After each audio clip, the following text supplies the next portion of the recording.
national anthem.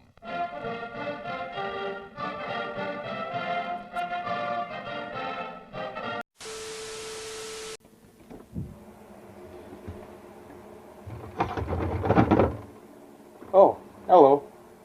I'm VHS Reviews, and today we'll be tackling a spooky summer treat for you boys and lady boys.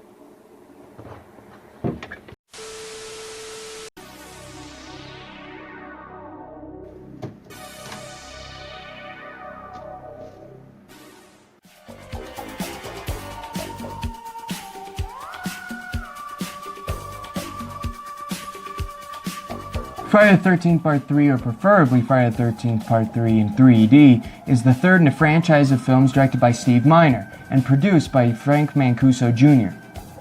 Set after the events of Friday the 13th Part 2, a whiny and emotionally inconsistent teenager and her friends take a vacation to a house on Crystal Lake, where a wounded but still sexy Jason Voorhees awaits. The movie made over $36.7 million in the box office on its initial run. Other fun facts include, the original plot of Part 3 was that Guinea Field from the second movie was going to reprise her role in this one. She would go to college, learn self-defense after having all the trauma from the second movie, and then she would find Paul's corpse in her dormitory, where she would decide to hunt down Jason and have one final confrontation. However, this plan didn't really come to fruition because Amy Steele got all high and mighty after starring in the second movie, decided not to come back. The film was also the first movie to knock E.T. the Extraterrestrial off of its #1 spot at the box office. It also became the second highest grossing horror film of 1982, right behind Poltergeist. The Royal Independent Movie Theatre in Toronto, Canada was one of the last theaters to actually have this movie in its original 3D cut. Unfortunately enough, they closed in 2006. Apparently, they would show it once every Halloween. The only way to really see this film uncut is to find the early Dutch version on VHS. It has added blood and gore and facial reactions. Unfortunately enough, it's somewhat rare, and this ain't that one. The front cover is the third and last revamp of the classic torso outline from the first movie in the franchise, showing a figure stabbing into a shower through a curtain. I appreciate that it's not just repeating like the cover for Part 2 did to Part 1. Strangely enough, there's no mention of the original 3D-ness that the movie was originally released as. A true shame, but beggars can't be choosers, you know? The sides are super cool and show how less is more.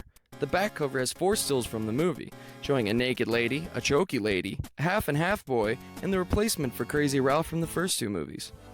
We'll never forget you, Ralph.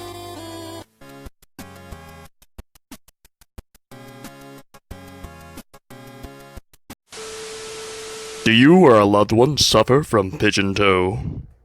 If we're really being honest with ourselves here, I honestly don't care for the kills that much in this movie. One guy is cut in half, we have a pitchfork shot, but really the effects just aren't there. Not with Tom Savini on the work like it would have been and should have been. The first film stands out, and so does the fourth film, because of the cool effects that they have in place, because they had someone who cared. Really, this Jason is pretty cool. I can see how people are more akin to this one in the Part 4 Jason than most other ones. Other iterations have things like the look, but these really are the more smart killers, trappers. Not so much the Frankenstein Jason from Freddy vs. Jason.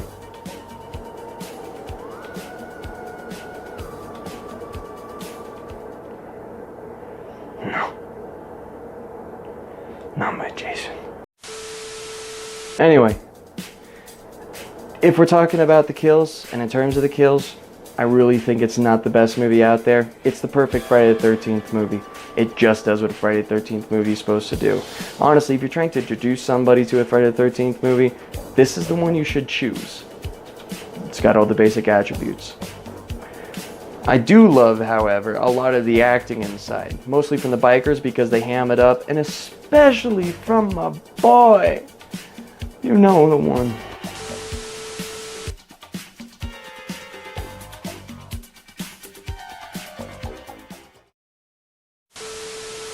West of McCook, moving east. So again, we assume that already the sirens are going in this area, but it's an intense thunderstorm. Actually, the attack subsides spontaneously once the anxiety passes.